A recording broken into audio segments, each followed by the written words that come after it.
Bien, buenas noches a todos, esperando estén muy bien.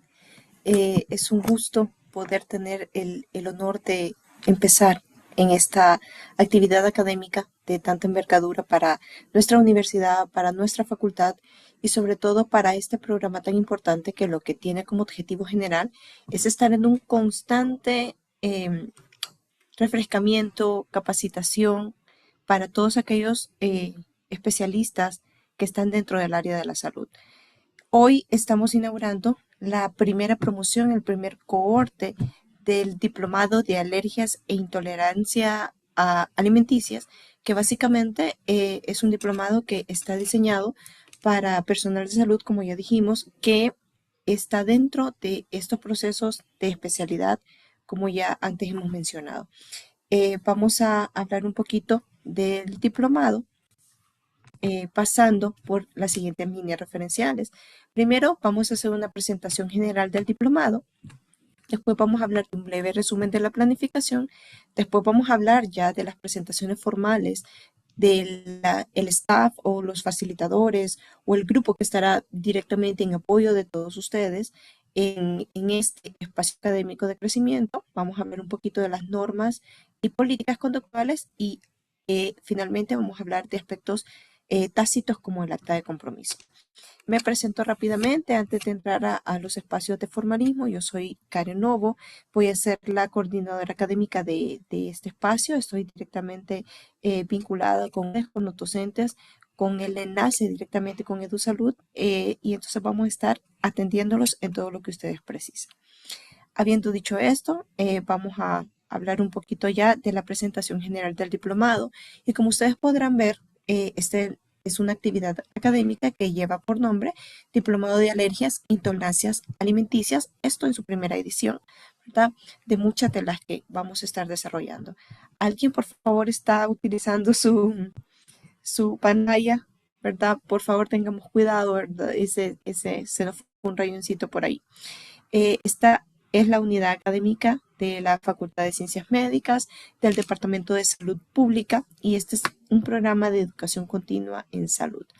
Los contactos institucionales en los cuales vamos a estar trabajando aquí es principalmente con la licenciada Leacy González Turcios. Ella pues maneja el correo electrónico de EduSalud a través de cord.edusalud.una.edu.hn y ustedes podrán ver en pantalla también cuál es su contacto a nivel de teléfono celular.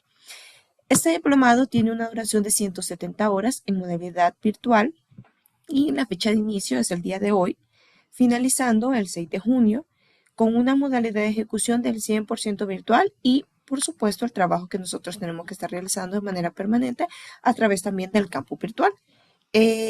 Las personas que se estiman pues participar en este diplomado es de 20 a 35 como máximo y por eso pues todavía es abierta para que ustedes puedan pasar la invitación a sus colegas, a más personal de salud, compañeros en los diferentes espacios de trabajo, que todavía está la matrícula abierta y ellos pueden ingresar en esta primera promoción de este diplomado, ¿verdad? Que definitivamente ustedes a la medida que vayan avanzando y que vayan adquiriendo todo el conocimiento que los especialistas están por entregarles, se darán cuenta que es increíblemente útil, increíblemente práctico y genera una base importante en su crecimiento profesional.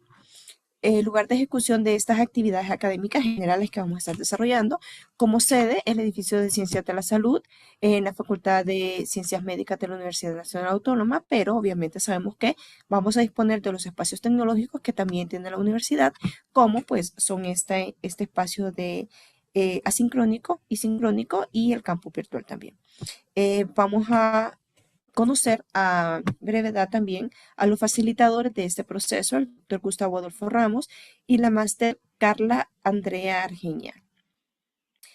En cuanto al tema de la planificación de nuestro diplomado, quería detenerme porque más adelante ustedes podrán disfrutar de esta planificación que va a estar colocada en el campus virtual y va a haber un espacio también de tiempo que ustedes podrán verificar todo lo ahí descrito con sus docentes.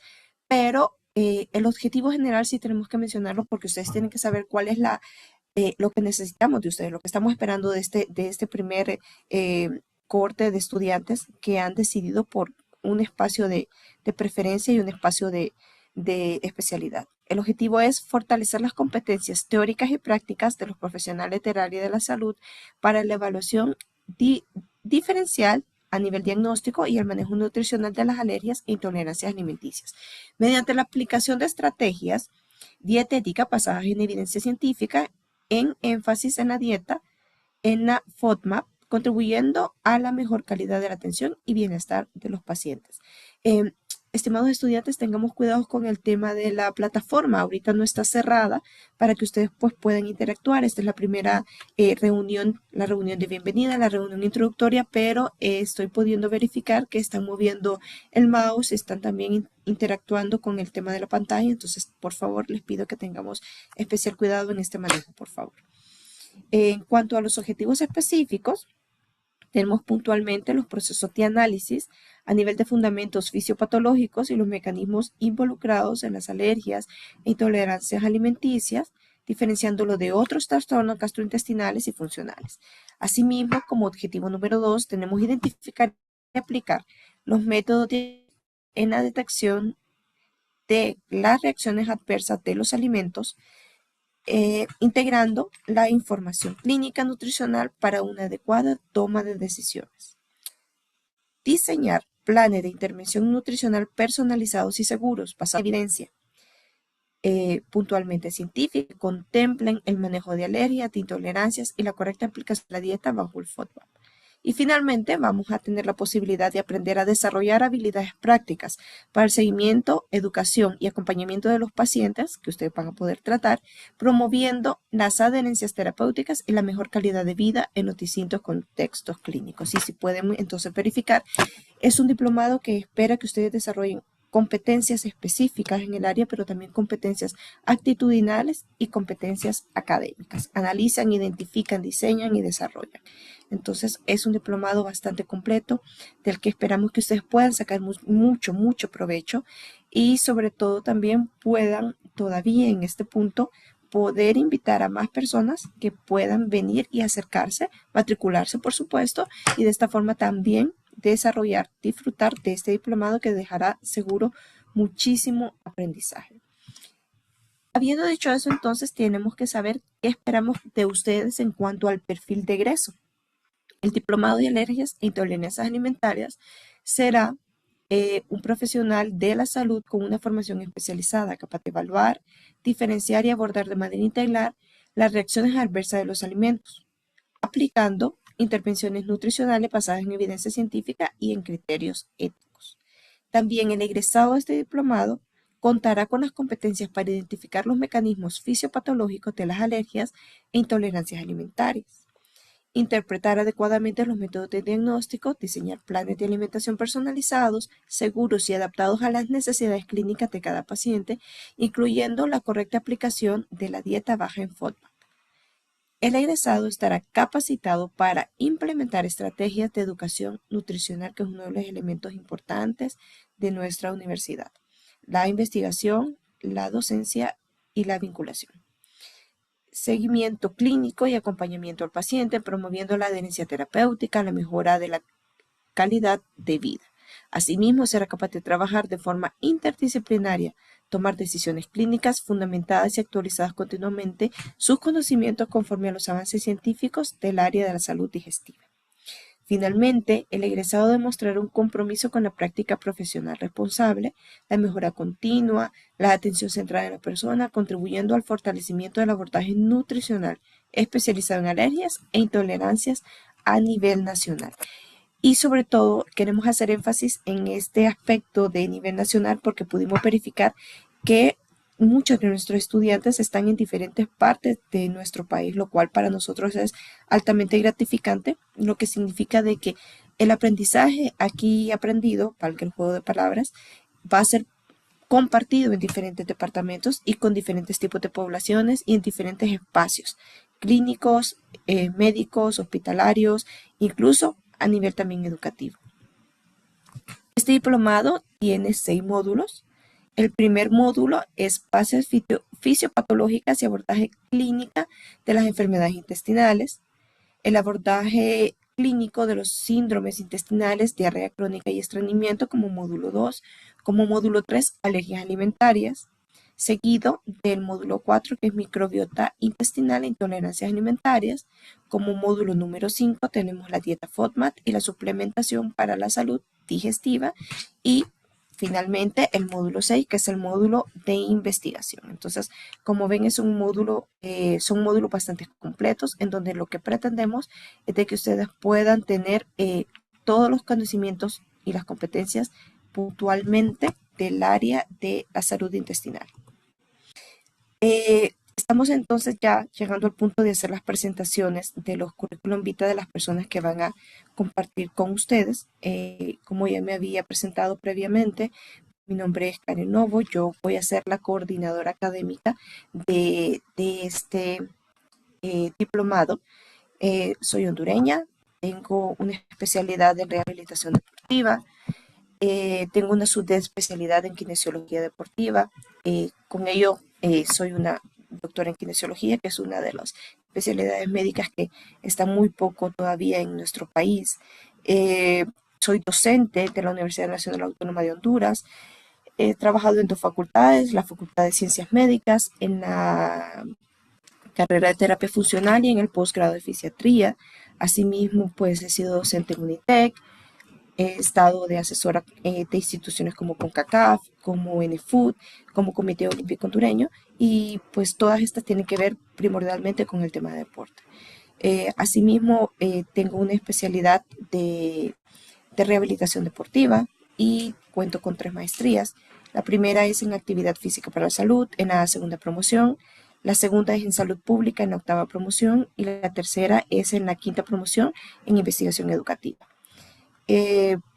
Pues soy docente investigadora.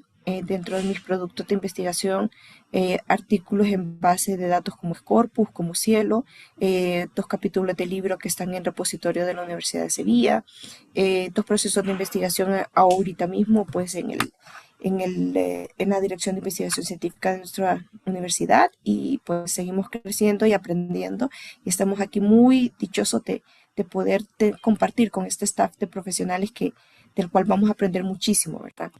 Tenemos entonces al doctor Gustavo Ramos. Es el especialista que va a empezar con este proceso y va a estar directamente con ustedes. El doctor Gustavo Adolfo Ramos Aguilar, él es hondureño, tiene como especialidad medicina interna, como subespecialidad gastroenterología. Él más adelante también les va a poder compartir su correo electrónico para que ustedes, si tienen alguna pregunta, ustedes puedan comunicarse con él. Él es médico de profesión, tiene 16 años de experiencia en el ejercicio profesional.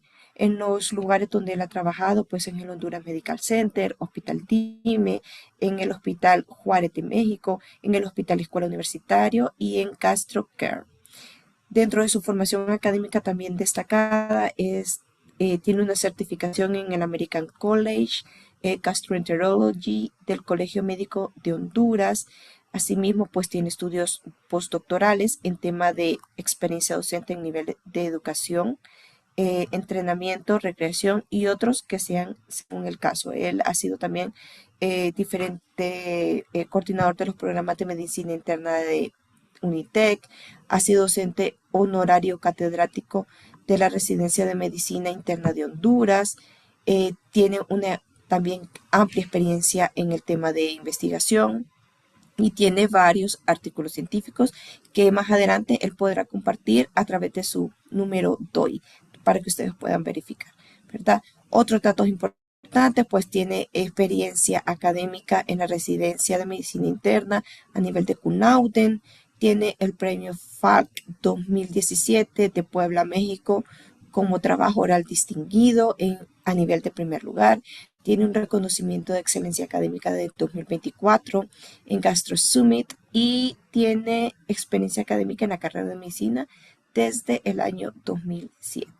Como ven, él es un médico de mucha experiencia, de mucho reconocimiento profesional, así que estudiantes, aprovechen. Tenemos aquí también a la máster Carla Argeñal, que también tiene un currículum bastante completo e impresionante. La máster Carla Andrea Argeñal Serna, es sureña, licenciada en nutrición, egresada de la UNAM, tiene certificado y dieta FODMAP en alergias alimentarias por Monash University de Australia, máster en nutrición deportiva por la Universidad Europea del Atlántico. Ella también va a compartir en su momento su correo electrónico para que ustedes puedan hablar con ella, para que ustedes puedan también hacer algunas preguntas si es que necesitan, ¿verdad? O interactuar con ella. Ella es nutricionista con 8 años de experiencia, ha trabajado en Cundepa, tiene su clínica propia, por supuesto, es propietaria de una tienda de suplementos deportivos, ha sido también... Diplomado que al que entré. Hola, María José. Hola, María José. Hola, lo siento, me acabo de conectar, no me fijé que mi micrófono estaba abierto, lo siento. Muchas gracias. Em, Continuando con los lugares de experiencia profesional de la Master Carrera Genial, ella también ha tenido experiencia en docencia en formación continua en la UNA y en Unitec. Ella pues también ha trabajado en tema de nutrición deportiva, suplementos nutricionales, salud digestiva. Otro de los datos personales destacados de la máster, tiene el promedio más alto de su promoción, ha sido atleta de algunos deportes, tanto en gimnasia como en triatlón. Asimismo, es secretaria del Colegio de Nutricionistas y Dietistas de Honduras. Ha sido docente del Diplomado de Dieta FODMAT en Unitec. La doctora, la Master Carla, ya va a estar también a cargo de varios de los módulos, así que por favor, estudiantes, muy atentos a su proceso de formación, y también es importante de que ustedes puedan aprovechar. Tenemos entonces el máster Jorge Amador, que él va a ser nuestro sistematizador y va a estar acompañándonos en todo este proceso. Jorge Edgardo Amador López, él es hondureño, tiene la maestría en investigación educativa, tiene un doctorado en gobierno y políticas públicas. El doctor tiene el correo electrónico jorgeedgardoamador@gmail.com. También va a haber un espacio dentro del campus virtual que él va a poder accesar, y donde también vamos a colocar este tipo de resumen de hojas de vida para que ustedes también tengan el acceso a los correos electrónicos y los números de teléfono de nosotros que estamos en esta atención directa con ustedes. Él tiene una experiencia de 26 años de profesionalización, y ha tenido pues la expertise de trabajar en asociaciones y en diferentes espacios de suma importancia como Naciones Unidas, Asociación de Municipios de Honduras, Consejo Nacional de Educación de Honduras, Secretaría de Educación de Honduras, Secretaría de Desarrollo Social. Él asimismo tiene estudios postdoctorales en Ciencias Humanas y Sociales. Es como especialidad docente de nivel de educación superior, entrenamiento, y asimismo es profesor titular 2.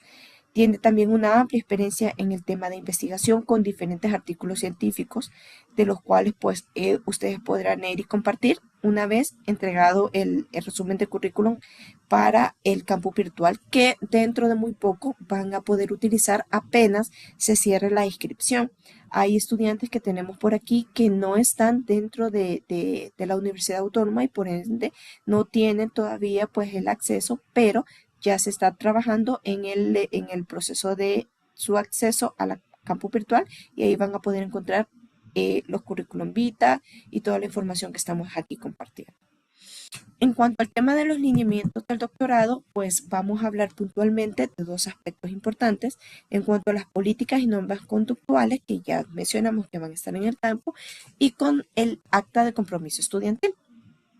¿Qué es esta primera etapa, verdad? ¿O qué es este primer área cuando nos referimos a las políticas conductuales? Pues son todos aquellos lineamientos que nosotros pues esperamos que ustedes puedan leer, que ustedes puedan verificar y que asimismo asimilen dentro de su proceso. Aquí estamos hablando de las políticas manejadas en los diferentes espacios de aprendizaje, que por supuesto van a poner en manifiesto los especialistas que le den los diferentes módulos, pero van a haber políticas generales que nosotros ya vamos a poder platicar, como por ejemplo que usted está en obligación de leer las normas académicas, ¿verdad? Para poder desarrollar a cabalidad este proceso. Asimismo, usted va a tener la obligatoriedad de revisar el campus virtual al menos unas 3 veces por semana por las actividades que ahí se pueden encontrar. Se va a abrir un foro de cafetería, se va a abrir un foro de preguntas y respuestas en las que ustedes pueden dejar a lo largo de la semana también preguntas, interrogantes, comentarios que nos sirvan obviamente para el desarrollo de este diplomado. Entonces, ese aspecto es sobre todo también muy importante. Asimismo, otro de los lineamientos de las políticas es que estar ausente a usted no lo exime de sus asignaciones y sus trabajos.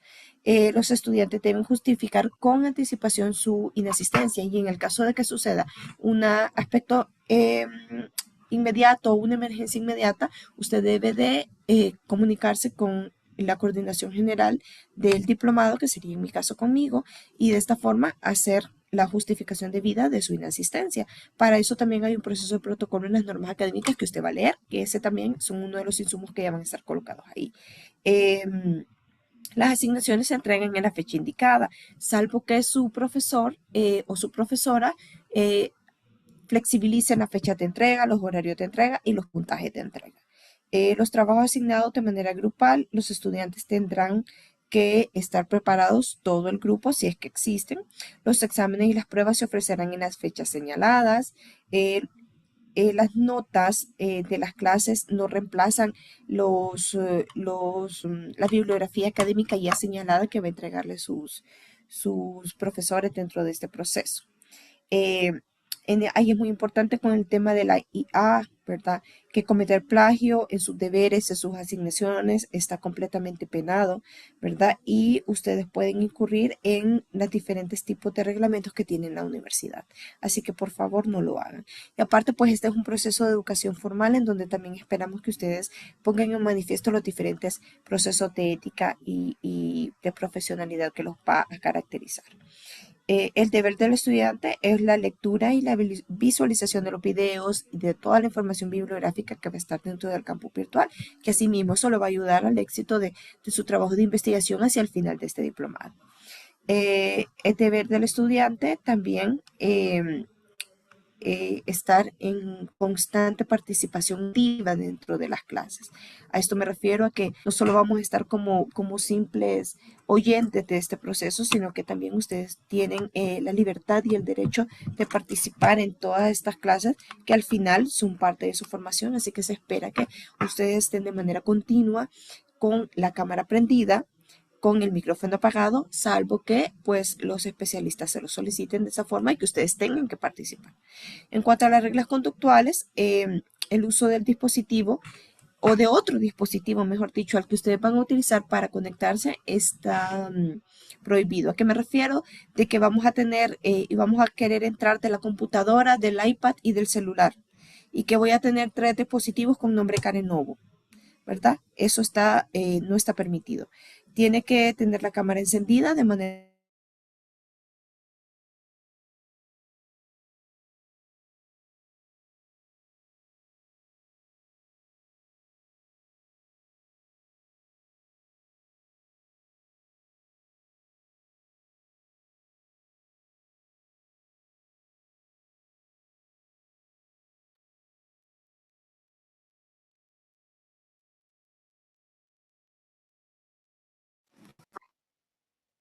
lo hacemos también con mucho cuidado, ¿verdad? No distraiga de ninguna forma al compañero. Sus participaciones dentro de la asignatura también deben de ser dentro de los conceptos que se estén hablando dentro de los diferentes módulos. Estar Doctora, atento, perdón, disculpa, parece que su conexión se cortó y se dejó de compartir pantalla. Y se perdón, ahora dejó mismo. Voy a de verificar, sí. compartir. Ahora mismo. Estamos todavía en el tema de políticas y normas. Solo estoy haciendo un resumen general, ustedes van a poderla leer a cabalidad ya cuando estén colocadas en el campo virtual y también se los vamos a hacer llegar por su correo electrónico de manera más inmediata. Estar atentos con una postura corporal acorde, eso significa que no vamos a estar acostados, ¿verdad? Recibiendo la clase, hacer las preguntas necesarias, aclarar todos los temas, eso es su derecho, eso es su necesidad y los docentes están abiertos a compartir toda la información que como especialistas ellos manejan, estar presentes en el 80% de las clases del módulo para poder cursarlo y de esa forma también cursar todo el diplomado. Ser respetuoso, ético en la forma en cómo se dirigen a sus compañeros, a sus docentes y a todo el staff dentro del diplomado. Cumplir con las demás normas establecidas por la Universidad Nacional Autónoma de Honduras. Entonces, reitero, ustedes van a poder leerlo en su totalidad cuando ya esté colocado en el campo virtual y cuando ustedes ya tengan también esto en sus correos electrónicos. En cuanto a la segunda parte, acta de compromiso, pues aquí lo que se pretende es hacer un acta que se la vamos a pasar a ustedes ahora mismo para que ustedes puedan descargarla, imprimirla, llenarla con lo que haya que llenar de sus datos personales, volverla a escanear y entregarla. El acta de compromiso dice yo, el nombre del estudiante con número de identidad, como estudiante inscrito en la primera promoción del Diplomado de Intolerancias Alimentarias de la Facultad de Ciencias Médicas de la UNA, me comprometo a cumplir los siguientes requisitos establecidos por la coordinación académica de este programa. Número 1, contar con equipamiento adecuado para el desarrollo de las clases virtuales, es decir, que no puedo decir en mitad del diplomado, fíjese que es que yo no tengo computadora y por eso no puedo hacer las tareas. Entonces solo voy a estar de oyente. Número 2, asistir puntualmente a todas las clases virtuales del programa o cualquier otra situación en la que sea convocado, como por ejemplo un trabajo en grupo, eso depende de las instrucciones que den los profesores. Un trabajo en grupo, la realización de un video, la participación en un foro, etc. Será obligatorio permanecer con la cámara encendida durante la clase. Contar con el espacio adecuado para las clases. Eso es muy importante porque se pone en manifiesto cuánta disponibilidad tenemos. O sea, me refiero a que vamos a estar en las horas de la clase atentos y no vamos a estar, por ejemplo, en medio del trabajo, en el tráfico, porque eso además puede ser muy peligroso para ustedes, ¿verdad? Disponer del tiempo adecuado y dedicar dedicación exclusiva al diplomado de intolerancias. Eso significa que en los momentos que les toque recibir su clase, por favor recibirla y estar totalmente atentos, y en el resto del tiempo, si hay alguna asignación o alguna lectura, básicamente para su propio aprovechamiento, ¿no?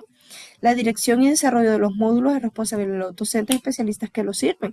El tema de la metodología, el tema de la evaluación, el tema de la distribución de actividades, del cronograma, corre por responsabilidad de los especialistas, por lo que en orden jerárquico el especialista es el primero que puede resolver o apoyarle.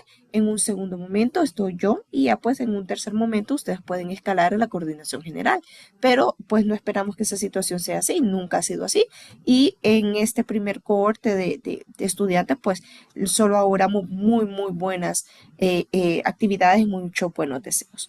Finalmente también vamos a promover la armonía, el respeto, el desarrollo académico científico dentro de este programa.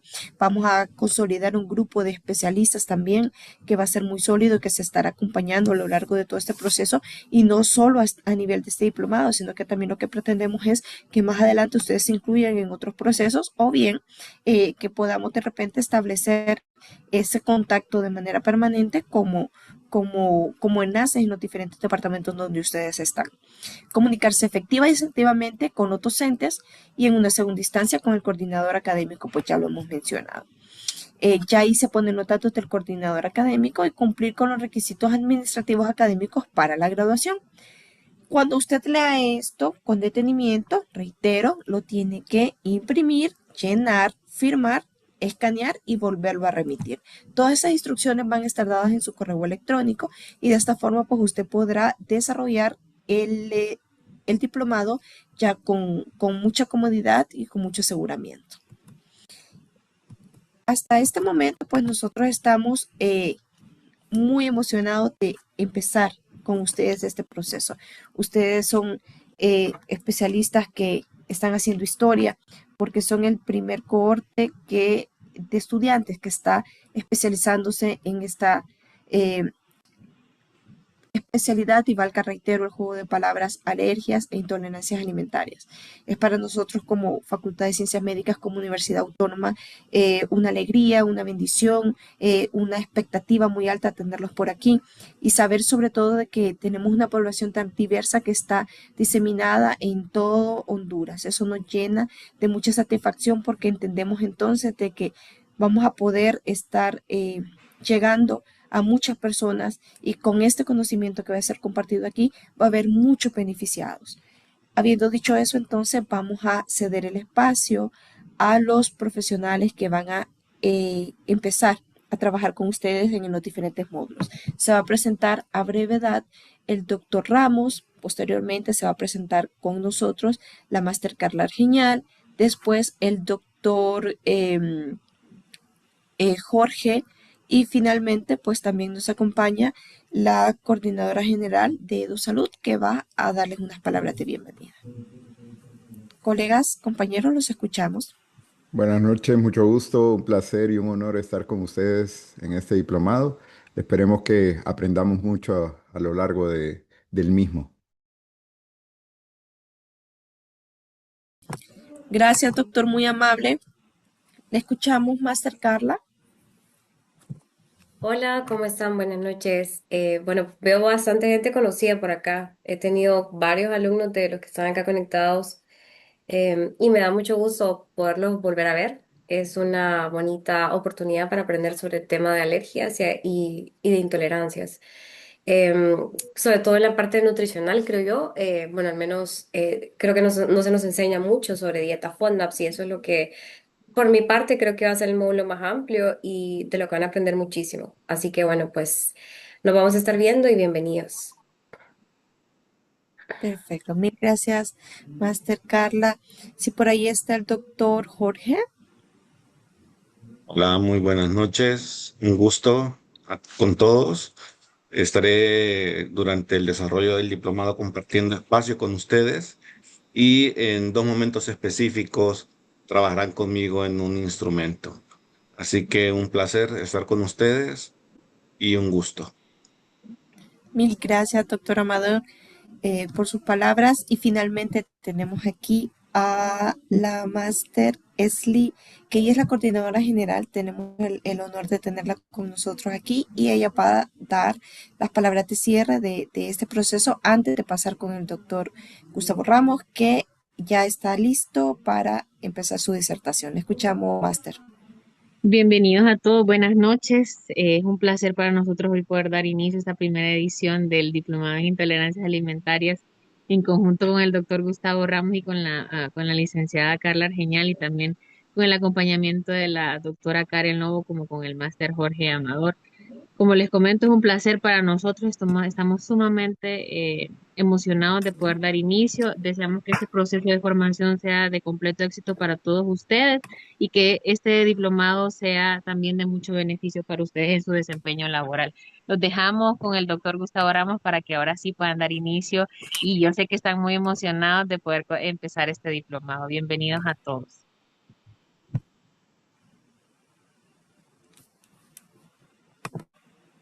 Hola, sí me gustaría que activen su cámara para verlo. Fíjense, sí me gustaría ver a los alumnos que están presentes. Veo algunos nombres conocidos también. Me alegra verlos por acá. Así sí, por favor, activen su cámara para ver, para conocerlos, pues no solamente ver un nombre, sino que ponerle una cara a cada uno de ustedes. Mucho gusto, un placer ahí a todos los que ya se están conectando. Espero no incomodarlos un ratito, solo va a ser un ratito, solo para conocerlos. Un placer, gracias, gracias. Mucha gente conocida ahí. Algunos hasta los conozco de mucho tiempo. Me alegra haber concurrido el área de la enseñanza, eso me emociona. Muy bien, mucho gusto, un placer. Gracias a los que pusieron su cámara y que pues, se dejaron ver. Doctor, Vamos a ver si me perdón, permiten, disculpe. dígame. Doctor, disculpe, solo si podemos mantener la cámara encendida para también sacar la foto oficial de la primera Ah, sesión. ¿está bien?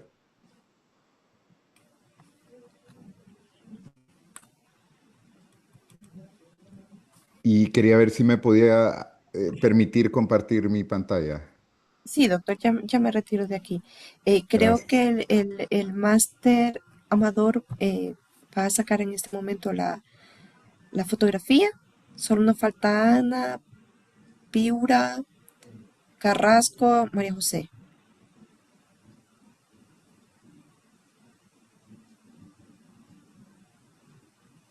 Solo nos falta María José y ya estamos listos.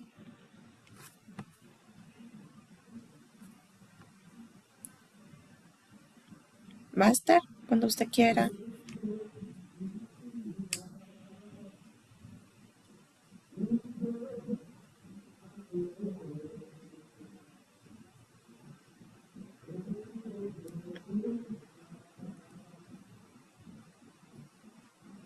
¿Listo, Master?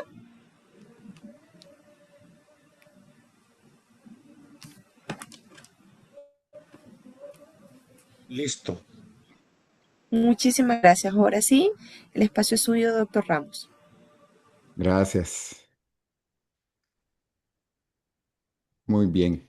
Hoy sí, vamos a arrancar. Solo estoy esperando que me permitan compartir pantalla y empezamos la primera clase.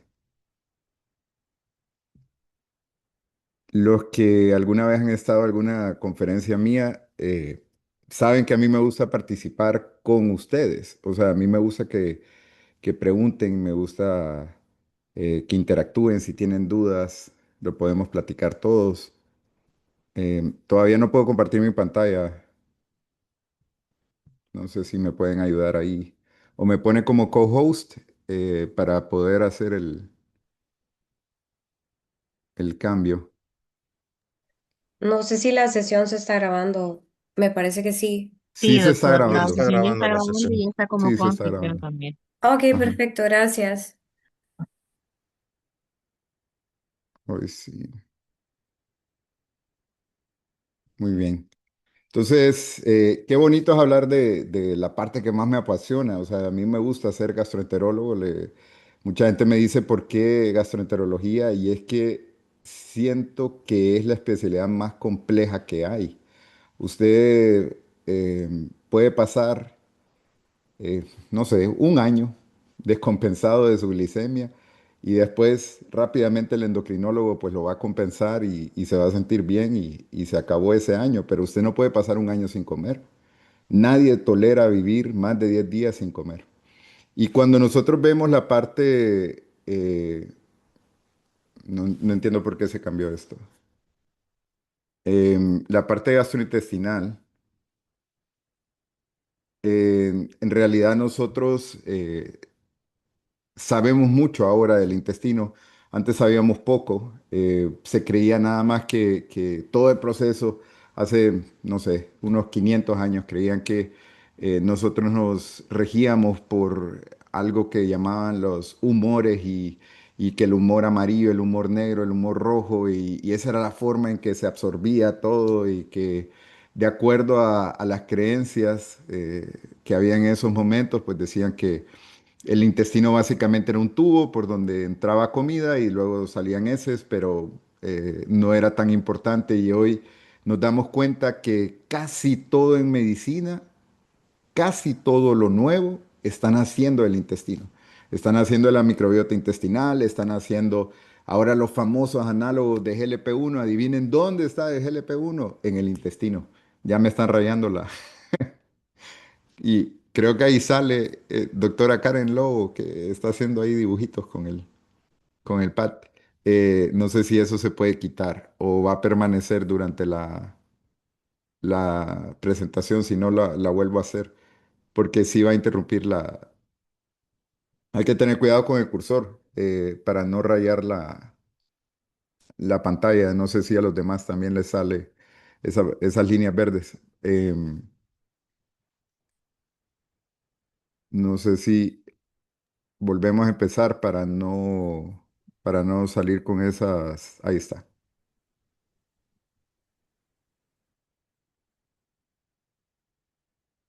Ok. Hoy sí. Tengamos cuidado con los cursores. Ahí hay un pad. Por alguna razón todos pueden interactuar ahí y no es la meta. Entonces, vamos a hablar de fisiología intestinal, anatomía intestinal, barrera intestinal, microbiota y definiciones. Básicamente vamos a aprender cómo funciona el intestino para que podamos entender cómo vamos a ir aprendiendo de las enfermedades intestinales, valga la redundancia, pero para saber cómo algo funciona o por qué se enferma, tengo que entenderlo. Y parte de la comprensión es entender la anatomía del intestino delgado, del sistema gastrointestinal. Sé que nos vamos a enfocar mucho en la parte intestinal más que la parte esofágica o la parte dental, pero todos sabemos que la digestión inicia desde que yo veo la comida. Desde ese primer momento inicia la fase cefálica. Yo me lleno de saliva y digo, uy, qué rico. Y después agarro la comida, la mastico y desde ahí yo tengo amilasa salival que empieza el proceso de digestión y viene el acto de la deglución. Hasta ese momento todo eso es algo que yo puedo regir. O sea, no es algo automático, sino que es algo que yo puedo hacer. Una vez que deglutimos, perdemos el control de ese alimento y pasa a todo al sistema nervioso que se va a encargar de trasladar ese alimento hacia el estómago cumple una función y luego ya pasa al intestino delgado. Entonces el intestino delgado tiene segmentos. En la parte verde nosotros vamos a ver el duodeno, que es el que está inmediatamente después del estómago. Después tenemos el yeyuno y después tenemos el ilio, que es el azul. Es, digamos, la última fase del intestino delgado. Y lo impresionante de este intestino es que mide de 6 a 7 metros, pero su capacidad de absorción, si nosotros estiráramos el intestino delgado, tendría el tamaño de 2 canchas de tenis. Entonces es algo impresionante. O sea, y cada uno de ustedes tiene esa capacidad de absorción dentro de ustedes mismos. O sea, ahorita ustedes se tocaron la pancita y dijeron, híjole, todo eso está dentro de mí. Sí, es increíblemente grande y puede absorber 1 millón de cosas. Entonces, funciona de una manera increíble, una coordinación que nosotros ni cuenta nos damos hasta que enfermamos y ahí es que las cosas cambian. Pero antes de eso, o sea, cuando todo está bien, funciona de una manera muy interesante. Entonces, la parte anatómica del intestino delgado también llama la atención porque si ustedes ven el duodeno, sería la parte más corta del intestino delgado. Después pasamos al yeyuno y por último al ilion, que se van distribuyendo en la caja abdominal y después conectan con el colon. Entonces, el duodeno es fijo, o sea, está detenido, no se va a mover. Tiene una parte que es intraperitoneal y otra que es retroperitoneal. ¿Qué quiere decir esto? Nosotros tenemos una bolsa que está dentro de nuestro estómago, que se llama peritoneo, que no cubre todos los órganos. Y cuando decimos algo que es retroperitoneal, es que está afuera de esa bolsa que cubre todos los órganos. El yeyuno sí está dentro de esa bolsa y la parte del ilion también. Entonces, el único que está un segmento fuera del peritoneo es el duodeno. ¿Y qué pasa en el duodeno? El duodeno es em, una parte del intestino delgado que cumple un montón de funciones, que va a tener vellosidades intestinales, va a tener pliegues intestinales y es altamente vascularizado. ¿Por qué? Porque necesita esa sangre para que empecemos ese proceso de digestión y tiene la característica que cumple una función muy importante. Cuando sale del estómago, nosotros vamos a tener acá nuestra conexión del píloro con el intestino delgado y ahí nosotros recibimos algo que se llama quimo gástrico. O sea, lo que acabamos de comer va a pasar al intestino delgado. Y luego vemos ahí un órgano muy famoso que se llama páncreas y otro todavía más famoso que se llama hígado. ¿Y qué pasa con estos dos órganos? Los dos interactúan con el intestino delgado. El intestino delgado viene a ser el jefe de estos dos órganos porque es él quien produce la hormona que hace que se liberen las sustancias que van a neutralizar ese nivel de ácido que está llegando del estómago hacia ellos. Y esto lo hace a través de hormonas que identifican lo que va llegando. El otro día le estaba explicando a un paciente lo increíble cómo funciona el estómago. Cuando nosotros comemos algo, nuestro estómago tiene la capacidad de detectar si eso es agua, si eso es un líquido que tiene calorías, si es un líquido que tiene grasas o si es sólidos y cómo lo va a destruir para poderlo pasar al intestino delgado. Cuando es agua, eso se libera casi en 20 minutos. Pero si yo me tomo un vaso de leche, mi estómago identifica que eso tiene grasa y que tiene cierta cantidad de azúcares, por lo cual lo retiene hasta 1 hora. Y luego empieza a vaciarlo. Aunque yo no haya comido nada más y yo me tomo una leche, se va a detener más tiempo. Y una vez que llega al intestino delgado, empieza esa señalización y coordinación para liberar algo que todos hemos escuchado, que se llama la bilis. Pero no solamente es la bilis, sino que también tenemos enzimas pancreáticas que van a ir a completar un trabajo que es todo lo que vamos a ver, ese recorrido de la comida. Entonces, les mencionaba yo que el intestino delgado tiene de 25 a 30 centímetros, es el más corto de todo el segmento, tiene 4 porciones, el bulbo, el descendente, horizontal y ascendente. Y su trabajo es recibir el quimio gástrico, la interacción con la bilis, y vamos a ver que cuando esto pasa, después de que pasa el duodeno, empieza un mecanismo fisiológico muy interesante. A su derecha, ustedes van a ver que habla de los pHs. Entonces, cuando nosotros comemos, la comida viene, podríamos decir, neutra. Un pH de 6, 8.8 a 7, a 5, dependiendo de lo que estemos comiendo. Pero cuando llega al estómago, el estómago tiene un pH muy agresivo. 1.5 hasta 2. Y esto es para deshacer los alimentos, para que empiece ese proceso de digestión. Y una vez que entra el duodeno de 1.5, eso baja a 5, a 6, a 8, o mejor dicho, sube el pH en ese momento, volviéndolo más fácil de digerir, inclusive se torna algo alcalino.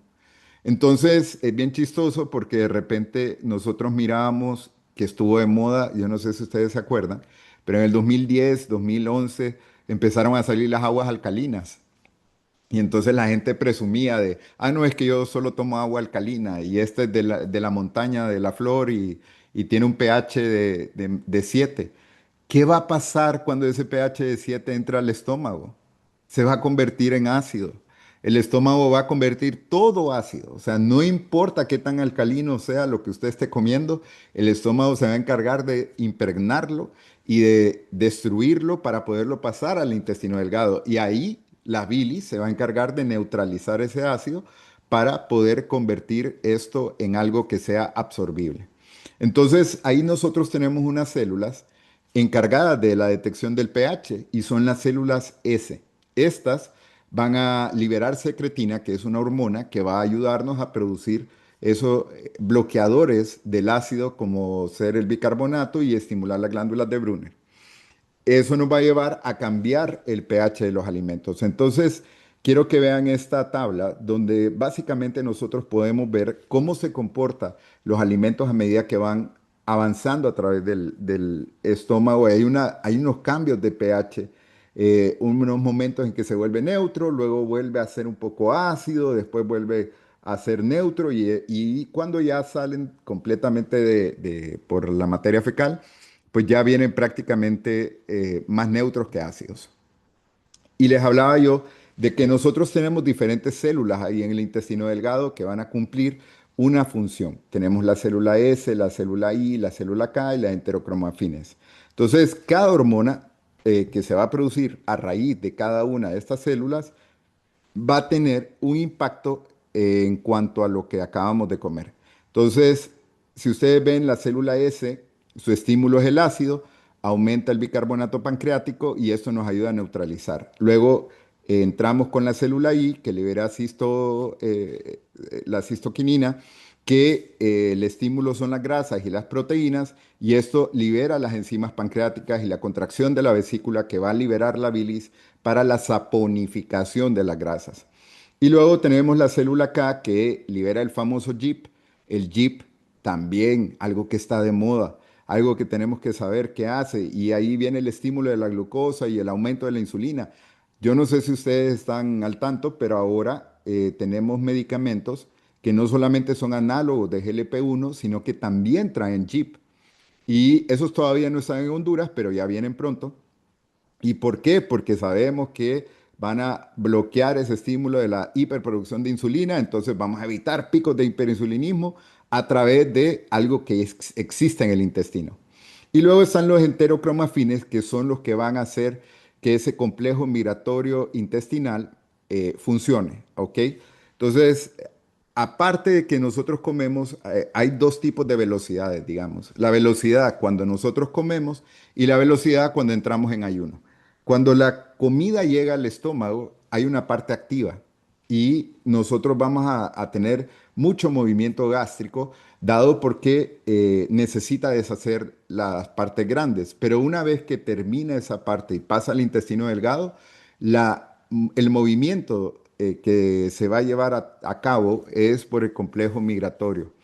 Y este complejo migratorio se divide en dos, el complejo migratorio mayor y el complejo migratorio menor, que son esas siglas que aparecen ahí como MMC, pero estas pues también son importantes porque determina la velocidad con que se mueve el alimento. Si a mí alguien me dice, doctor, yo me como un elote a la 1 de la tarde y voy al baño a las 2 de la tarde y ya lo estoy sacando, es mentira. ¿Por qué? Porque tiene que recorrer todo el intestino. Y ese recorrido, ya les mencionaba yo desde el inicio, es de 6 a 7 horas. Entonces, perdón, de 6 a 7 metros. Entonces, se va a tardar en llegar lo que acabamos de comer y esto tiene diferentes velocidades a medida que va avanzando en nuestro cuerpo. Les hablaba yo de esa zona importantísima del duodeno, donde hay esa estimulación de la colecistoquinina que estimula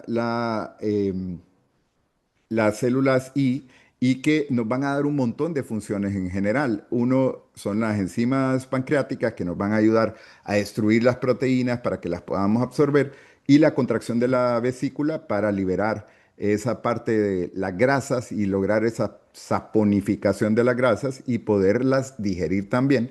Y aparte de eso, también estimula el esfínter de Oddi que se encuentra en esa zona donde vemos las flechas. Ahí es donde se abre y se cierra para poder liberar diferentes hormonas. Luego tenemos la secretina, que también, les hablaba yo anteriormente, va a tener unas funciones que son el bloqueo del ácido. Y cuando hablamos de hormonas digestivas, solo en esta parte vamos a tener este complejo de hormonas donde está la gastrina, la secretina, colecistocinina, la motilina y el GIP, que nos van a dar diferentes acciones sobre nuestro cuerpo. Entonces, hasta ahorita ya llevamos un montón de funciones. Todo eso se lleva a cabo cada vez que ustedes comen, para que vean ustedes lo interesante que es la digestión. No solamente es, qué rico me siento. Todo un suceso de eventos se está llevando a cabo cada vez que usted se come una galletita. Entonces, cómo su cuerpo lo va a manejar está dado por lo que usted le da. Si hay proteínas, pues vamos a liberar un poquito más de enzimas pancreáticas. Si hay grasas, pues vamos a liberar un poquito más de bilis. Si lo que estamos tomando es agua, pues el efecto no va a ser tan grande porque obviamente el agua es neutra, no tiene calorías, no tiene que absorber nada y quien se va a encargar de la absorción del agua va a ser el colon. Entonces, eso prácticamente va navegando con nosotros a medida que se va haciendo la digestión, pero todo esto se lleva a cabo cada vez que ustedes comen. Entonces, hay algo que les mencionaba yo anteriormente. Nosotros tenemos motilidad por cada uno de los segmentos del intestino y hay una motilidad diferente del duodeno al ilion al yeyuno y una motilidad completamente diferente en el colon. Y en el estado postprandial, que es cuando yo ya comí, hay algo que se llama segmentación, que va a ser la mezcla del quimio. Entonces, ahí en esa parte nosotros vamos a tener un diferente movimiento. Después vamos a tener la peristalsis, que es la propulsión controlada del duodeno. Y en ayuno entra el complejo motor migratorio, que tiene tres fases: la fase de reposo, la actividad irregular y la ráfaga propulsiva, que esa es la tercera. O sea, cuando ya decide mover más rápido ese último pedacito de comida, por así decirlo. Y el control está dado por el sistema nervioso entérico, el nervio vago y la regulación simpática. O sea, nosotros no tenemos ningún tipo de control sobre nuestra digestión. La relevancia clínica es que obviamente puede haber ileo posoperatorio, puede haber dispepsia funcional y también el famoso SIBO que se ha vuelto un tema de mucho aprendizaje, es un tema nuevo. Relativamente hace 15 años no se hablaba de SIBO, sabíamos muy poco de la microbiota intestinal, pero eso lo vamos a hablar un poquito más adelante. En cuanto al hierro, el duodeno es la parte donde más hierro vamos a absorber. El hierro tiene que llegar ya alterado, digamos, desde el estómago y gracias a factores que tenemos dentro del estómago vamos a poder absorber el hierro. ¿Y qué pasa una vez que pasa del hierro? Pues necesita transferrina para poder transportar ese hierro hacia la médula ósea, hacia otros tejidos y vamos a formar eritrocitos y después de eso pues va a haber un ciclo de vida de los eritrocitos, esto termina y vamos a tener un reciclado de eritrocitos que se da en nuestro cuerpo cada 90 días promedio. Luego tenemos una pérdida de hierro a través de la piel, a través de desprendimientos de piel o pérdidas sanguíneas, inclusive hasta cuando nos lavamos los dientes, pero esto es mínimo, de 1 a 2 miligramos de hierro al día y lo recomendado de alimentación es de 10 a 15 miligramos por día. Entonces, el mecanismo del hierro también y del calcio, magnesio y folato, que son los que vamos a absorber en el duodeno, es a través de diferentes mecanismos. Ok, ¿qué pasa? Bueno, ahí nosotros tenemos algo que se llaman vellosidades y microvellosidades. Estas tienen una gran superficie de absorción. Era lo que les mencionaba desde el inicio. El intestino, si nosotros lo estiráramos, tiene el tamaño de 2 canchas de tenis y tiene una función inmunológica también. Nosotros tenemos diferentes sistemas de defensa a medida que los alimentos van avanzando. Em, la importancia clínica de esto es que las vellosidades son las encargadas de las absorciones o del movimiento de estos alimentos y podemos detectar ahí, por ejemplo, si hay acortamiento o atrofia de las vellosidades y esto es lo que nos va a dar la característica, por ejemplo, de la enfermedad celíaca, que no es la única enfermedad que tiene atrofia de vellosidades. ¿La anemia ferropénica tiene que ser estudiada por patología duodenal? Claro que sí. ¿Por qué? Porque ahí se absorbe el hierro. La duodenitis crónica nos puede llevar a tener deficiencias en calcio, deficiencias en hierro, claro que sí. Y a medida que seguimos avanzando, pasamos a la segunda parte. El yeyuno es la segunda porción del intestino delgado unido al duodeno y mide aproximadamente 2,5 metros de largo. Es bastante largo, este ya cambia, ya no tiene las mismas características que tiene el duodeno, ya no tiene las glándulas de Brunner y no tiene tampoco placas de Peyer, pero sí tiene vellosidades un poco más discretas en comparación al duodeno, o sea, un poquito más pequeñas, pero estas ya tienen criptas de Lieberkühn y tiene paredes gruesas. ¿Por qué? Ya vamos a ver por qué tiene esto. La función del yeyuno, absorción de agua y nutrientes, y ahí es donde empieza la magia.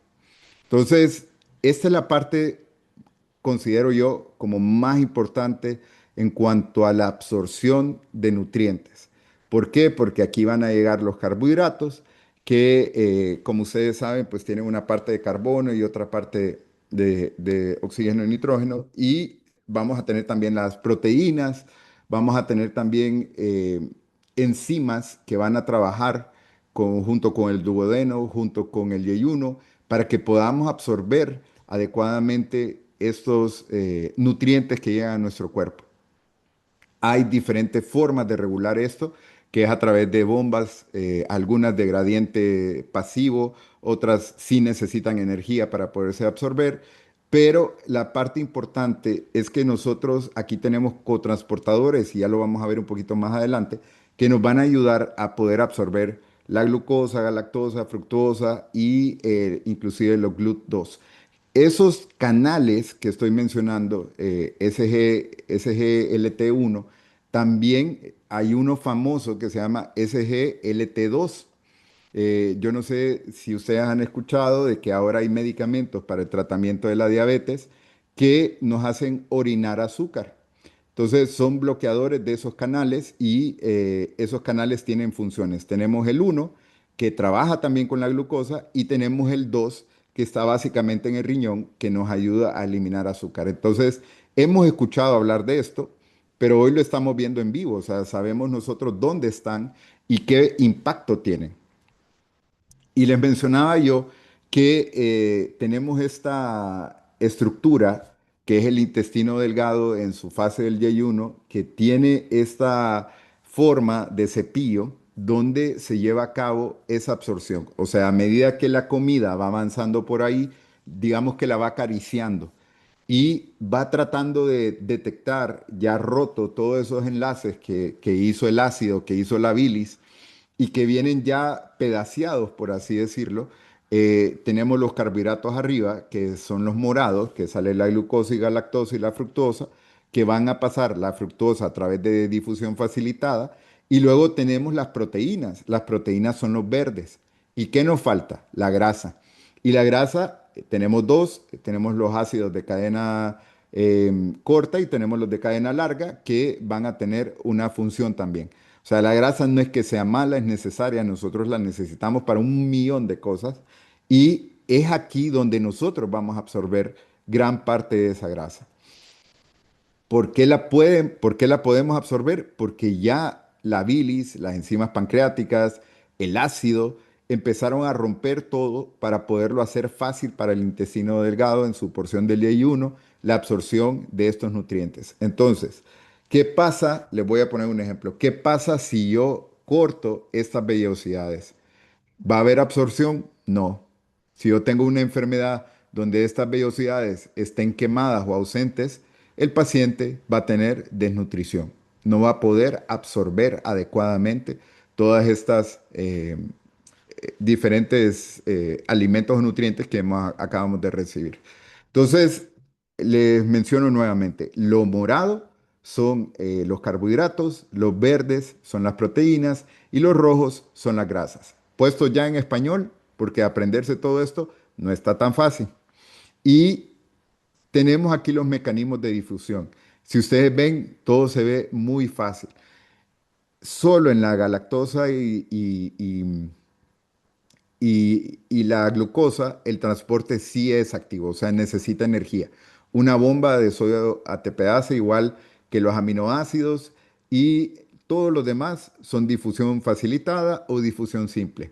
Entonces, aquí viene un tip importante. ¿Por qué los sueros de rehidratación, aparte de tener sodio, tienen otra cosa? ¿Alguien sabe qué otra cosa traen los famosos sueros de hidratación? A ver si en el chat alguien me puede poner sin hacer trampa, ¿verdad? Sin buscarlo. Eh, ¿Qué más traen los sueros de hidratación? ¿Traen sodio? Sí. ¿Algunos traen potasio? Sí. Pero traen algo importante ahí. ¿Qué más traen? Azúcares, muy bien. Traen glucosa, porque la glucosa facilita ese transporte activo para que la hidratación sea más fácil. La glucosa tiene una característica, sí, muy bien. Azúcares, dextrosa, perfecto. ¿Qué pasa cuando nosotros usamos glucosa? La glucosa arrastra agua. Entonces es más fácil que yo pueda rehidratar a un paciente utilizando sueros que tengan dextrosa al agua simple. O sea, no es que el agua no va a hidratar, pero la glucosa tiene un transportador que va a ser más activo y ese paciente se va a recuperar más rápido a lo que yo estoy buscando. Muy bien. Una vez que se lleva a cabo esa difusión, pasa a los capilares sanguíneos y eso después va al hígado y el hígado empieza a hacer todo el trabajo. Empieza la distribución de las proteínas, del azúcar y demás. Por eso el pobre hígado trabaja triple, porque trabajó arriba y ahorita tiene que trabajar con lo que ustedes le dieron. Entonces, si hay mucha grasa, también él tiene que ver qué va a hacer con ella y ver dónde lo manda, igual que lo demás. Entonces, les hablaba yo de que las proteínas, que eran las verdes, los puntos verdes que vimos anteriormente, sí necesitan destruirse o desnaturalizarse en cosas más pequeñas para que puedan ser absorbidas adecuadamente por el Y1. Y tenemos ahí que las peptidasas juvenales nos van a ayudar a que se formen esos aminoácidos y la tripsina y quimiotripsina en péptidos. El transporte va a ser por contrasporte de sodio y transportadores PEP tipo 1 y los lípidos van a necesitar de las sales biliares para llevarlas a micelas, que se lleve a cabo esa saponificación y hay una difusión a través del enterocito. Luego, la relevancia clínica es que si yo no tengo adecuada producción pancreática, voy a tener esteatorrea. ¿Qué significa esteatorrea? Que voy a tener heces que tienen mucha grasa. Y si yo quito el J1, ¿qué le va a pasar a mi paciente? Pues va a tener mala absorción. Y también va a tener diarrea y va a ser muy delgado y no va a tener músculos y va a tener problemas de azúcar porque no puede absorber nada. Igual que la enfermedad celíaca, también hay un daño en la absorción y esta parte es una de las que más me gusta también porque aquí es donde se lleva a cabo la absorción de las proteínas. Entonces, el paso uno es que tenemos que comerlas, ¿no? Paso número dos, el ácido clorhídrico tiene que desnaturalizar la proteína. Sin eso, poca absorción de proteína. La pepsina va a romper esos enlaces péptidos que les hablaba yo y el resultado es que vamos a tener esos polipéptidos que vimos, esos tres puntitos verdes. Y luego en el duodeno, la tripsina, la quimiotripsina, la elastasa y carbopeptidasa, que son enzimas pancreáticas que van a ayudar a romper esos polipéptidos en polipéptidos y péptidos pequeños, nos van a llevar al tercer paso, que llegan a las peptidasas del borde de cepillo, que es otra enzima, que terminan de fragmentar eso en aminoácidos libres, dipéptidos y tripéptidos. Digamos que lo vuelven de muy complejo a muy sencillo para poderse absorber. El paso número 4 es que vamos a tener esos aminoácidos libres que necesitan ese cotransporte, o sea, una bomba de sodio-potasio que mueva el aminoácido hacia la parte celular y luego vamos a tener también los dipéptidos y tripéptidos que necesitan un transportador PEP1 que nos va a llevar a convertir los aminoácidos también. El paso número 5 es que los aminoácidos salen por la membrana vasolateral. O sea, absorber una proteína no es tan sencillo como pensamos, porque le decimos a la gente, coma mucha proteína, pero si tenemos un problema de absorción, no importa cuánta proteína coma, si no logra hacer todos estos pasos. Y eso después va a la circulación portal, que es donde el hígado toma acción y decide qué va a hacer con esas proteínas y lo pasa al metabolismo sistémico. ¿Cómo se mueve el J1? Pues también tiene una parte de segmentación intensa donde se lleva a cabo la mezcla y luego la peristalsis, que es un avance gradual, pero aquí intervienen dos plexos famosos. Tenemos el plexo de Auerbach o mientérico y luego tenemos el Meissner, que es el plexo submucoso. Para ponerlo en español, el plexo de submucoso está por debajo. Aquí tenemos una muestra de intestino y para que ustedes vean lo fácil que se los voy a poner, es que el Meissner está adentro, pegadito a la mucosa, ¿ok?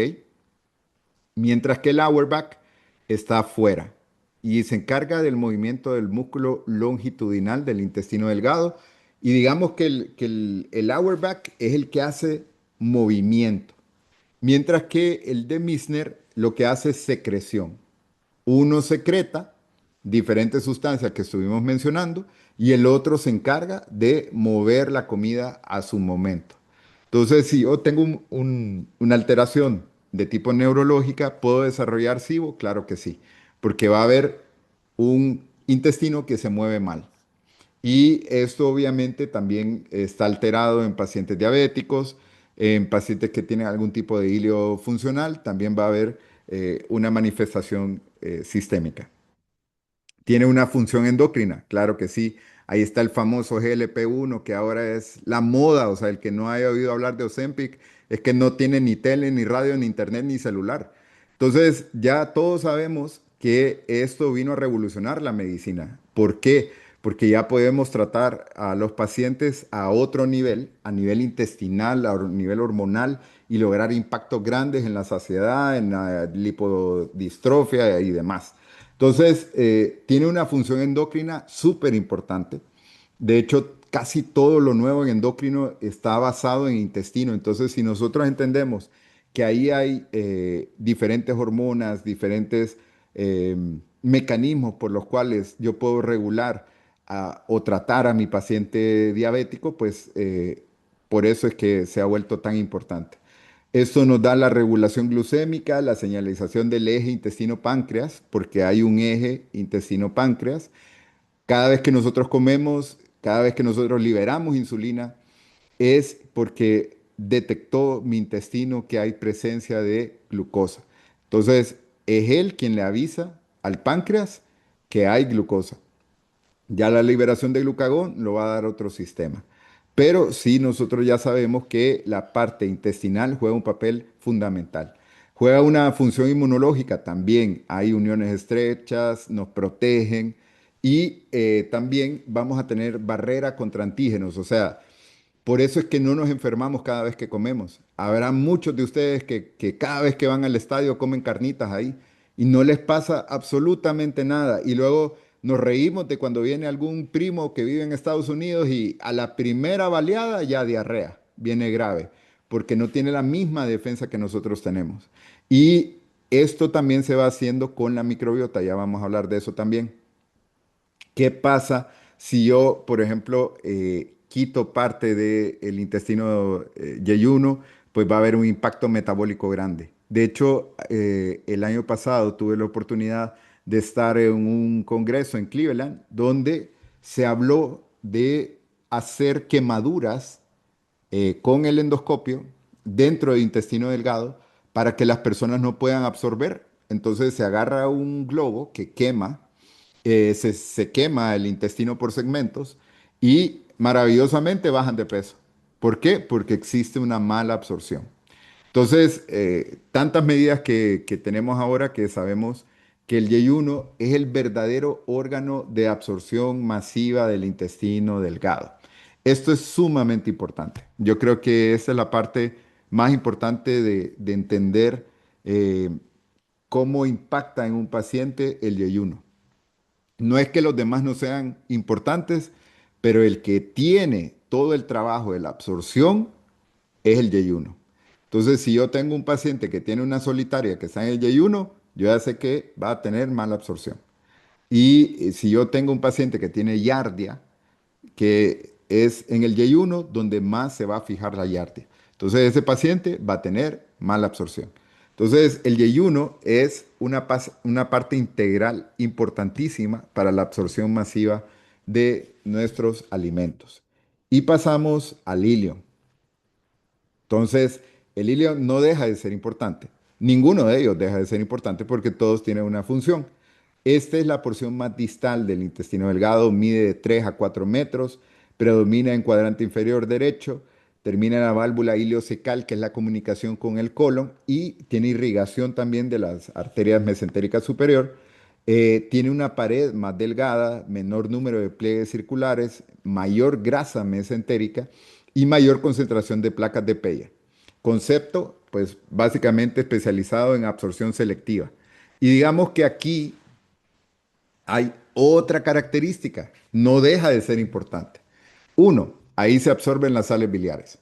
Entonces, pacientes que tienen diarrea por mala absorción de sales biliares es porque tienen alguna patología de ilio. Y luego vienen todas las vitaminas. Tenemos vitaminas liposolubles que se van a absorber en el ilio. Entonces, ¿es importante? Claro que sí. Si yo tengo un ilio enfermo, ese paciente va a estar enfermo, igual que el yeyuno. Entonces, les mencionaba yo que la función del ilion también se vuelve inmunológica. Nos va a proteger contra un montón de cosas porque ahí está el ejército.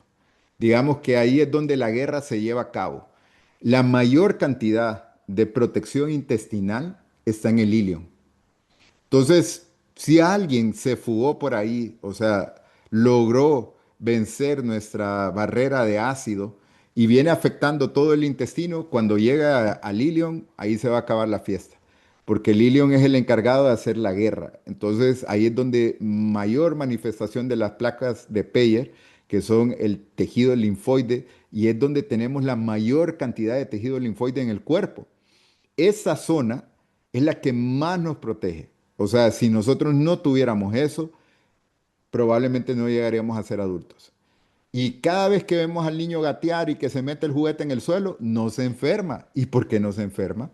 Porque tiene un sistema inmunológico que lo defiende, que está con él y que está en el ilion. Ahí empieza esa defensa importantísima que nosotros vamos a tener. Entonces, ahí tenemos la producción de inmunoglobulina A, los linfocitos T y B, células M, toda la línea de defensa contra patógenos está en el ilion. Por eso les decía yo, ninguno de ellos deja de ser importante, ninguno. ¿Y qué pasa cuando esto está enfermo? Pues el paciente que tiene trastornos inmunológicos, no me extrañaría que de aquí a unos, no sé, 3, 5 años, las medicinas para las alergias, los trastornos inmunológicos o reumatológicos se van a basar en cosas del ilion.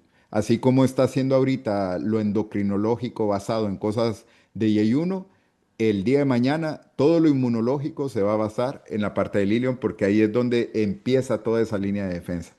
Entonces tiene peristalsis, sí, es más lento que el yeyuno, tiene segmentación distal y también participa el complejo migratorio.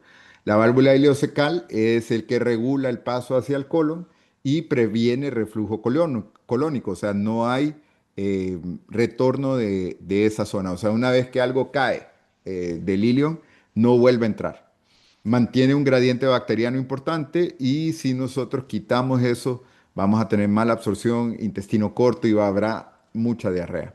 Entonces, hay absorción residual, también absorbe electrolitos, sodio, potasio. Entonces, todo eso que consumimos para hidratar a un paciente con diarrea es ahí en el ilion donde más absorción de electrolitos vamos a tener. Entonces, ahí tenemos absorción de electrolitos, agua, nutrientes no absorbidos y la regulación de transporte activo con la relevancia de que si yo lo quito, voy a tener una mala absorción severa, va a haber diarrea secretora y también puede haber un impacto metabólico. Luego seguimos con el que trabaja o hace el trabajo sucio, le digo yo. Este es el más feo de todos porque ya nadie lo quiere ver. Cuando ya llega la comida en ese momento, ya no es comida, ya básicamente se lucieron los demás y este se encarga de terminar el proceso. ¿Qué vamos a absorber en el colon? Bueno, el colon tiene segmentos, tenemos un segmento que se llama ciego, que está pegado al ilion y ahí al ladito vemos algo que se llama apéndice, que antes decíamos que el apéndice solo servía para darle de comer a los cirujanos, pero en realidad tiene una función inmunológica desde que nacemos y cumple una función en la producción de inmunoglobulina A. Por eso es que hablamos también de producción de inmunoglobulina A, que es importante en esta última parte. Y eso es parte de nuestra línea de defensa. Luego tenemos el colon ascendente, un colon transverso, un colon descendente, el sigmoides y por último el recto y el ano. Y es este que nos hace eliminar, por así decir, lo que ya no necesitamos. Este mide entre 150 a 1,80 centímetros, perdón. Dato curioso, las mujeres tienen un colon más largo que los hombres. Pareciera que fuera al revés, pero no. Y eso es algo que explica por qué muchas mujeres son más estreñidas que los hombres, porque su colon es más redundante, es más largo. Se extiende, les mencionaba yo, desde el ano hasta el lado derecho, o sea, hace una forma de una U y todas las porciones que ya mencionamos anteriormente. Entonces, tiene diferentes características. Este tiene austras, tiene pliegues semilunares que van a hacer movimientos a través de la materia fecal y tiene diferentes líneas de musculatura. Entonces tenemos una tenia mesocólica, tenemos una tenia omental y una tenia libre, y todo esto es para movimiento de la materia fecal. Y tenemos también unas pequeñas aculaciones que se llaman omentos que nos ayudan, ya los vamos a ver un poquito más adelante, pero todo cumple una función. Entonces, les mencionaba yo que aquí arribita hay un gráfico bien bonito que resumen básicamente todo lo que acabamos de hablar. Tenemos el estómago que va a ser la mezcla de todo, va a romper, va a pegar con todo, va a tratar de romper uniones y eso después pasa al duodeno que también libera la bilis, en ese momento le cambia el pH a la comida, lo prepara para poderlo pasar al yeyuno y al ileón donde se va a llevar a cabo esa absorción de nutrientes y por último llega acá al intestino grueso, donde gran parte del agua se va a reabsorber. Entonces, llega a un promedio de 2 litros al día de intestino delgado, o sea, si eso no fuera así, todos tendríamos diarrea permanente y el intestino grueso se encarga de hacer esa absorción de agua. Entonces, no solamente agua, también sodio que haya quedado, cloro y está regulado, hay regulación por la aldosterona. Entonces, tenemos formación de heces sólidas, más o menos de 100 a 200 ml al día, que nosotros vamos a poder expulsar algunos de forma diferente. Voy a aclarar algunos conceptos que seguramente tenemos equivocados. Solo voy a tomar un poquito de agua. Hay gente que dice, doctor, yo como y voy al baño. ¿Eso es malo? No es malo. Doctor, yo como y voy una vez al día. ¿Eso es malo? Tampoco es malo. Es su hábito.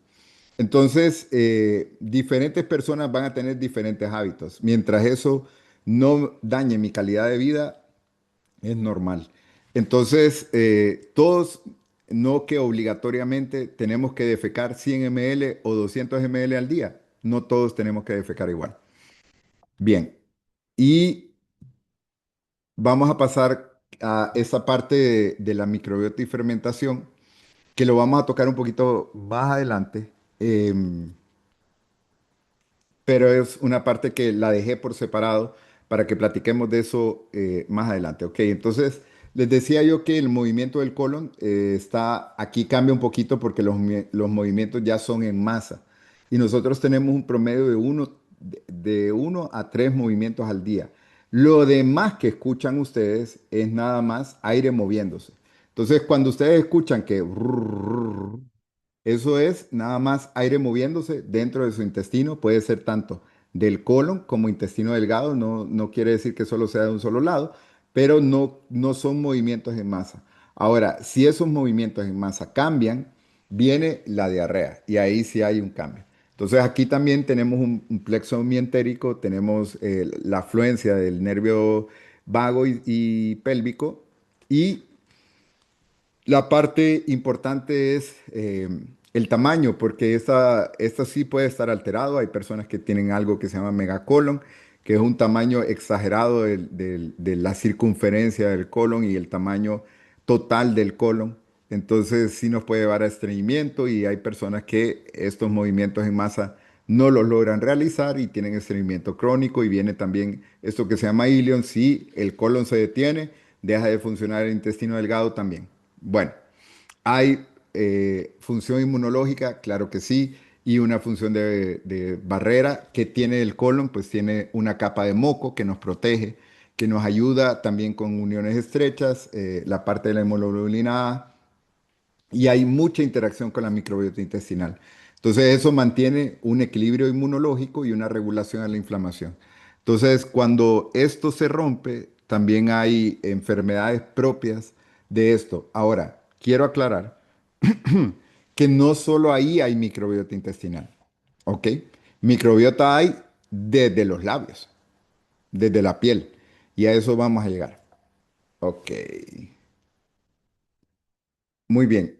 Em, Aquí, este ejemplo habla un poco de cómo la barrera intestinal funciona. Entonces, nosotros vamos a tener a la derecha un cuadro donde hay diferentes tipos de bacterias. En la segunda línea, podríamos decir que viene esa capa de moco que nos protege, que filtra esas bacterias, y luego tenemos abajo la barrera intestinal que tiene células de unión libre, de unión cerrada, las tight junctions, que se llama, que mantiene pegaditas todas estas células para que esto no entre aquí adentro.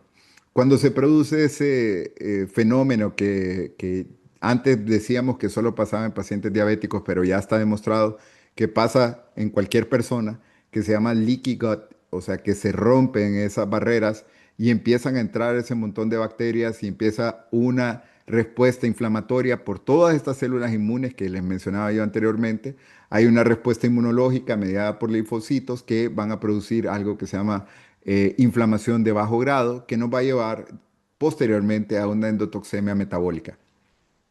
¿Qué más hace, qué más hace el colon? Bueno, forma heces y obviamente defecamos. El proceso es a través de movimientos en masa, llega al recto. El recto es un órgano maravilloso que tiene 1 millón de sensores. 1 millón de sensores. ¿Por qué? Porque nos avisa si es aire, nos avisa si es agua o si es materia sólida. El recto es tan noble que se puede expander y puede llenarse completamente porque puede decirle a usted, no, ahorita estás en la clase del diplomado, no vayas, espérate. Y le dice, ¿es materia sólida? Sí. ¿Me puedo esperar? Sí. O le dice, no, es agua, apúrate porque si no vas a tener un accidente.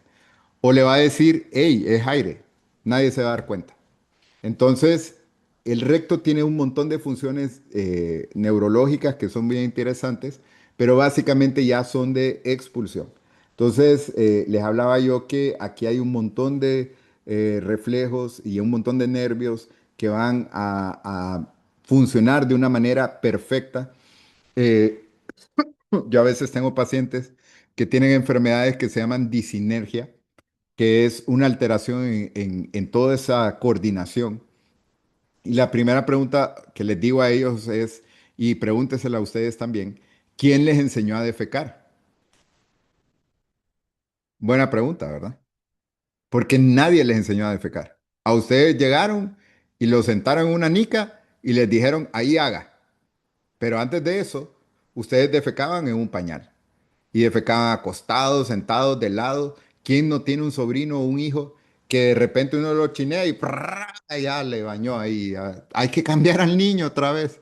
Entonces, esa parte de aprender a manejar nuestros esfínteres, eso lo vamos aprendiendo a medida que va avanzando la vida, pero nadie nos enseña a empujar, nadie nos enseña a relajar el esfínter y nadie nos enseñó a defecar. Pero todo eso es una coordinación neurológica que está dado más que todo por la médula, perdón, que está entre S2 y S4 y que hay control voluntario. Aquí volvemos a recuperar esa última parte de control, porque antes lo perdimos. Yo les decía a ustedes, después de la masticación y la deglución, ustedes pierden el control de sus alimentos hasta que llega al recto. Y ahí podemos decidir si queremos defecar o no. Muy bien. Vamos a hacer una sección de preguntas y además que necesito tomar agua porque ya me estoy quedando seco. No sé si hasta este momento hay alguna pregunta, si quieren encender su micrófono, su cámara, no hay ningún problema para ver si están despiertos todavía. Mm, solo María Juventina tiene puesta su cámara. Hola, hola Ana, hola Johanna, Catherine. Esto es para despertarlos ustedes, porque va Daniel, ¿qué tal? Ana, Gracia María, muy bien. Me gusta que están participando ahí, Piuria. Y los demás todavía no llegan. Híjole, dijo que encendieran la cámara. Y yo ya me había acostado. Emily, muy bien. La idea de esto es interactuar con ustedes, mantenerlos despiertos ustedes. Entonces, si hay alguien que quiera hacer una pregunta, no hay preguntas tontas. Eh, no tengan pena. Todo esto es un montón de información. Yo sé que lo van a leer después, pero sí tiene mucho que ver en todo lo que vamos a platicar y es importante que sepamos qué estamos hablando cada vez que hablemos de una nueva patología, porque de aquí en adelante vamos a hablar de básicamente de patologías intestinales, entonces vamos a aprender un montón, pero sí tenemos que tener como conceptos claros. claros en cuanto a dónde está el colon, a dónde está el intestino delgado, qué enfermedades son de intestino delgado, qué enfermedades son de colon, cómo se lleva a cabo la absorción. Entonces, si hay alguna duda hasta ahorita, alguien que quiera hacer algún comentario, algo que no haya quedado claro, pues es el momento. Si gustan, lo pueden escribir también en el chat. Yo lo abro.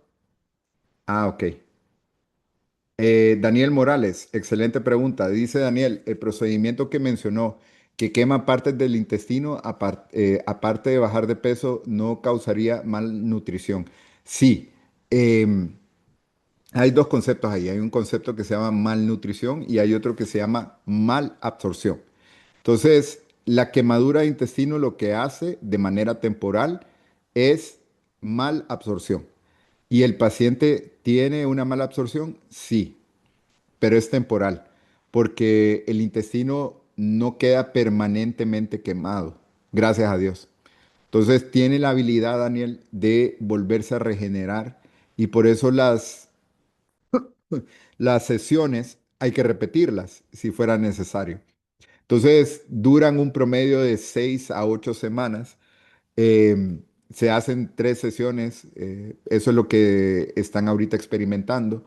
¿Y qué es lo que han visto? Que, por ejemplo, pacientes que tienen hemoglobina glicosilada que estaba en 8 la lograron bajar a 7. O sea, sin hacer alteración de su tratamiento farmacológico, haciendo esta terapia de quemadura. Obviamente esto es experimental, no es algo que ya está disponible como tratamiento médico, pero sí me pareció súper interesante que estemos considerando en quemar el intestino para producir una mala absorción y que el paciente baje de peso. Lo mismo que hace la cirugía bariátrica. La cirugía bariátrica, ahora que ya sabemos de yeyuno, ya sabemos de duodeno, ya sabemos de ilion, es cortar un pedazo de intestino y saltárselo y llevarlo hasta el estómago. Entonces, nos saltamos todo el duodeno, nos saltamos parte del ilion y nos saltamos parte del yeyuno, produciendo una mala absorción. Por eso, ustedes cuando ven pacientes que tienen un bypass gástrico, tienen mala absorción y los que se dedican 100% a nutrición saben que les tienen que dar suplementos de por vida porque no van a absorber un montón de cosas. Muy bien. Entonces, hasta ahorita, otra duda, otra pregunta, estoy abierto o seguimos. Entonces, vamos a seguir, pues. Muy bien. Gracias, gracias, gracias. Entonces, la microbiota intestinal es un tema que a mí me gusta mucho porque de aquí están haciendo mucha ciencia. Me encanta esta gráfica porque dice, somos más bacterias que humanos.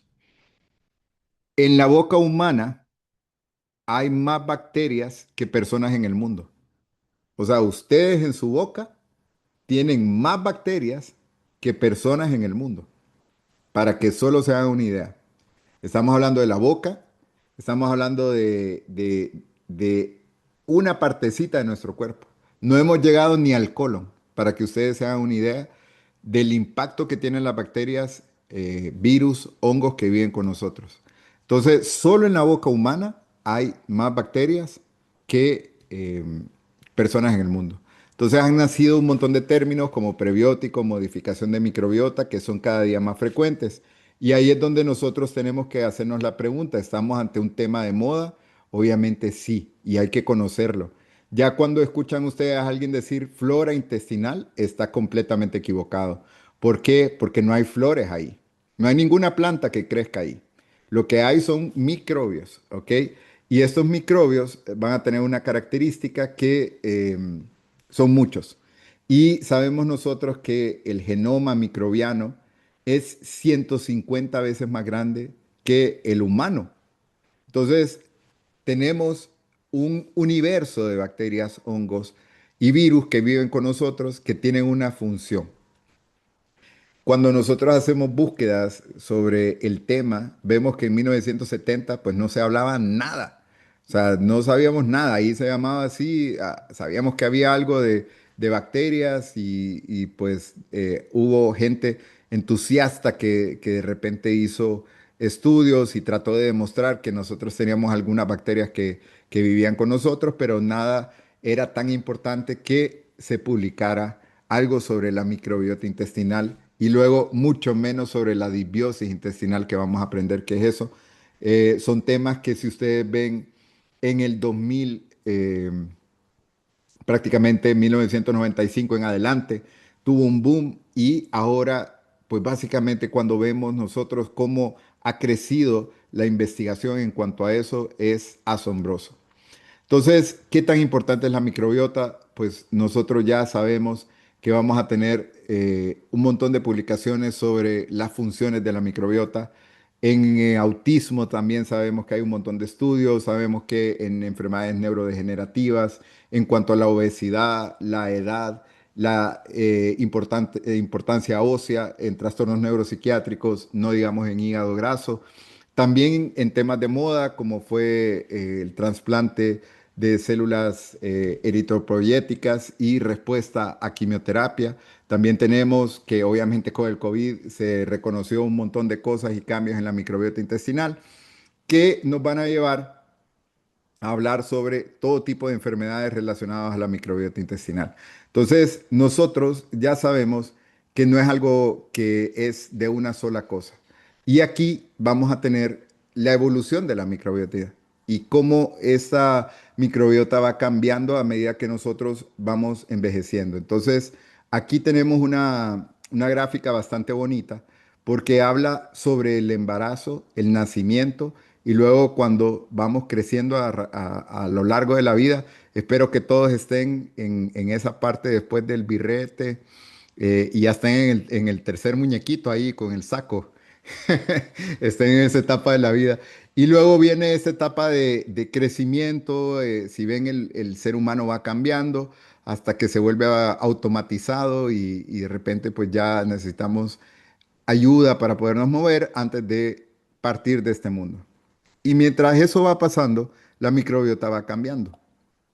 Cuando nosotros vemos la microbiota intestinal en adultos sanos, va cambiando y esto lleva virus, arcae, hongos, bacterias que van a componer esta microbiota intestinal y van a tener una interacción importantísima en la parte de la nutrición, fermentación y en el estado inmunológico de nuestro cuerpo. Entonces, nosotros sabemos que el estudio de la microbiota nos ha llevado a ponerle nombre y apellido a cada bacteria. Aquí nosotros sabemos que la metagenómica nos va a dar un perfil taxonómico, la metatranscripción nos va a llevar a identificar la función y el metaboloma es lo último que nosotros votamos. Entonces, los estudios de microbiota intestinal están basados básicamente en estas tres funciones: la metagenómica, la transcripción y el metaboloma.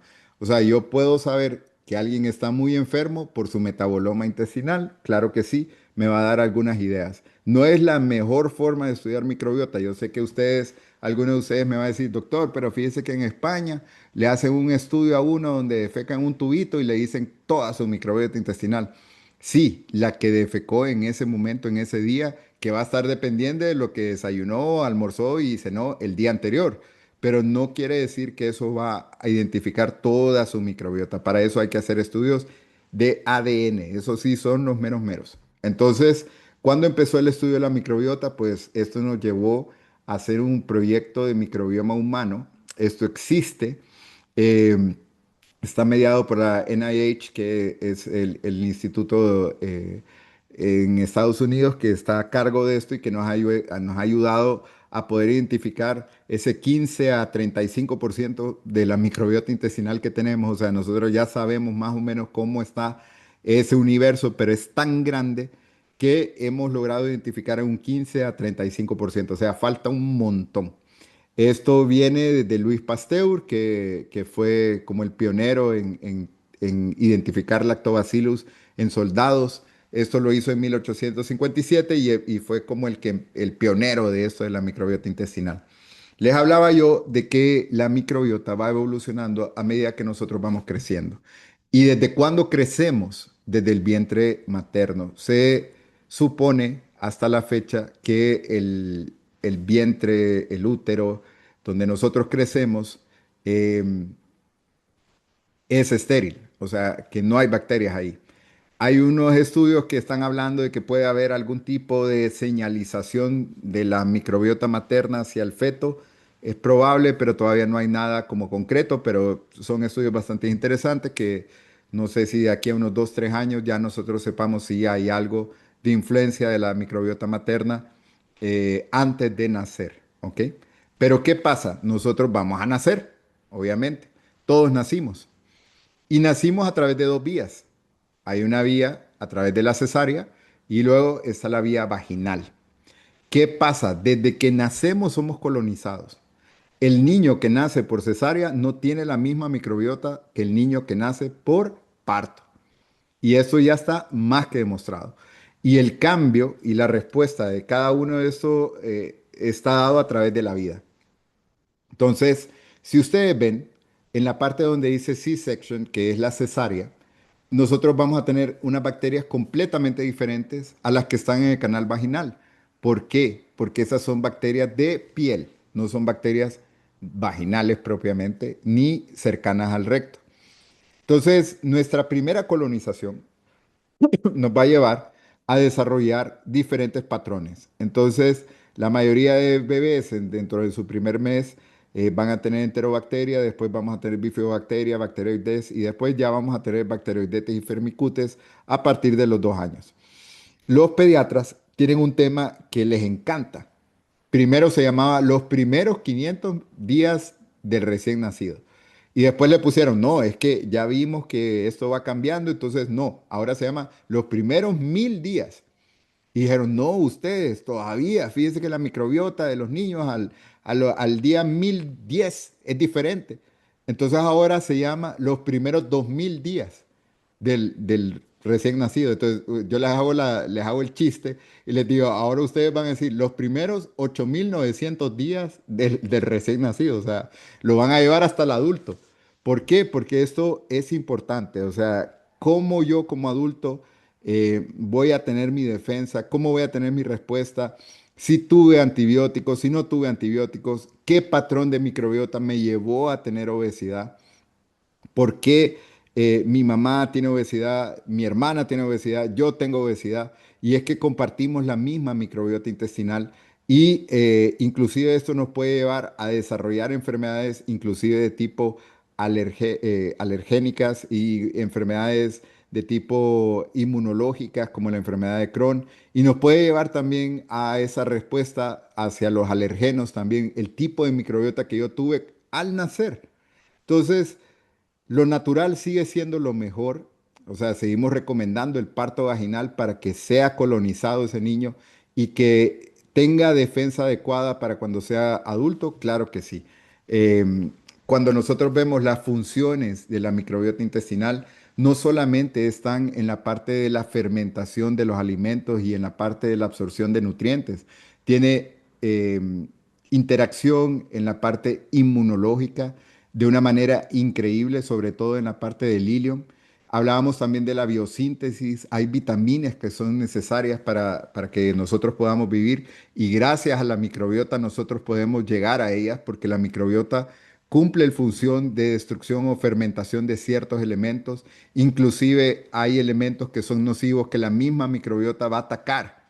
Y por eso es que nosotros no nos enfermamos cuando comemos el birichiche y el gringo sí, porque nuestra microbiota nos ayuda a pelear junto con nuestras placas de Peyer, mientras que el gringo no tiene esa microbiota. Entonces, obviamente su respuesta va a ser muy diferente.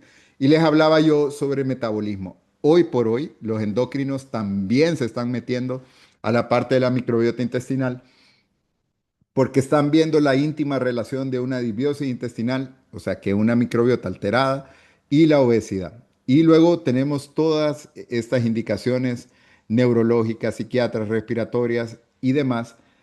Hay un documental que yo vi en Netflix, seguramente ustedes también lo vieron, donde sale una muchacha que se tomaba, ella hacía cápsulas de materia fecal de su hermano y se las tomaba porque ella quería colonizarse la microbiota de su hermano. ¿Y qué le pasó? Su hermano tenía depresión y ella desarrolló depresión. Su hermano tenía acné y ella desarrolló acné. Entonces la microbiota tiene un impacto sobre un montón de cosas que todavía estamos estudiando. El término probiótico debe ser reservado para microbios vivos que han demostrado beneficio a la salud humana a través de estudios clínicos. O sea, si yo agarro un probiótico que venden en PriceMart y que no tiene ningún ensayo clínico, no va a tener ningún beneficio para la salud.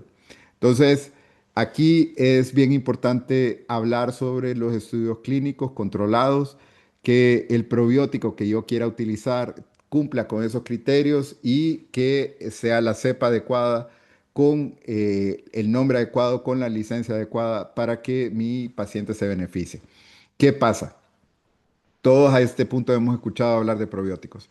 Y cuando van al súper, ven uno y dicen, ah, este es mejor, porque este tiene 800.000 billones de células formadoras y esta tiene 7.000 millones más 14.000 billones de billones. Entonces, es mejor que el suyo, doctor, porque el suyo solo trae 5.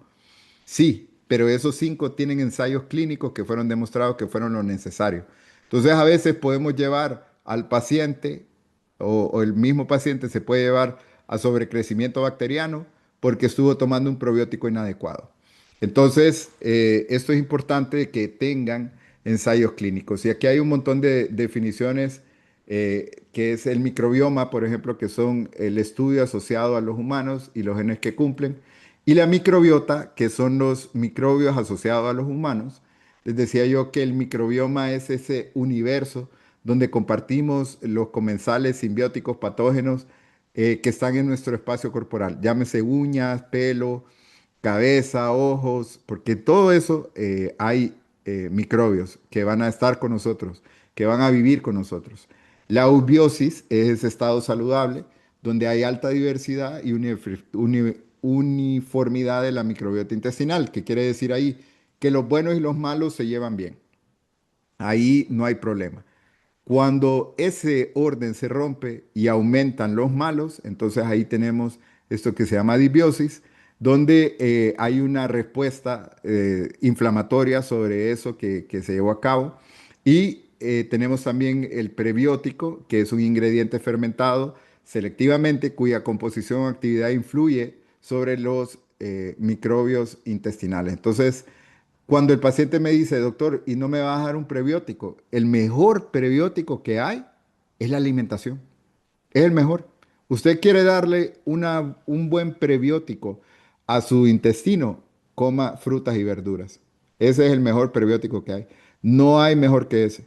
O sea, no importa cuántas cositas de trigo se tome, no importa, porque el mejor prebiótico es la alimentación. Entonces, aquí están todos esos términos con su definición que veníamos hablando y aquí nosotros es importante que los leamos, los vamos a leer con calma cuando repasen la clase, qué pasa con los probióticos y todas esas diferentes definiciones que tenemos que son importantes conocer. Volvemos otra vez a esa gráfica que les había enseñado anteriormente. Esta gráfica es súper importante porque explica dos mecanismos saludables y uno enfermo. A la derecha tenemos el saludable, donde hay una respuesta inmunológica limitada. Entonces ven ustedes que todo está en orden. Las bacterias están ahí arriba, no están metiéndose dentro del intestino, las células están absorbiendo las cosas básicamente nosotros absorbemos los desechos de la microbiota que lo hace fácil para nosotros. Rompen un montón de cosas que no podemos absorber solitos y la mucosa de moco nos protege contra bacterias que quieran meterse y luego ese residuo de las bacterias es lo que llega a las uniones estrechas y el intestino logra absorber esa parte que queremos. Pero cuando eso se rompe, cuando nosotros tenemos una dieta completamente inadecuada, que va a ser alta en grasas, altas en azúcar, vamos a tener ahí una microbiota que no es saludable, que nos va a empezar a atacar y que va a romper esas uniones libres y nos va a llevar a tener inflamación. Estas son parte de las referencias que utilicé y espero que les haya gustado la primera clase. Yo sé que fue bastante larga, pero es importante conocer todos estos términos. Si hay alguna duda, alguna pregunta, confianza, la pueden hacer y espero yo que les haya gustado.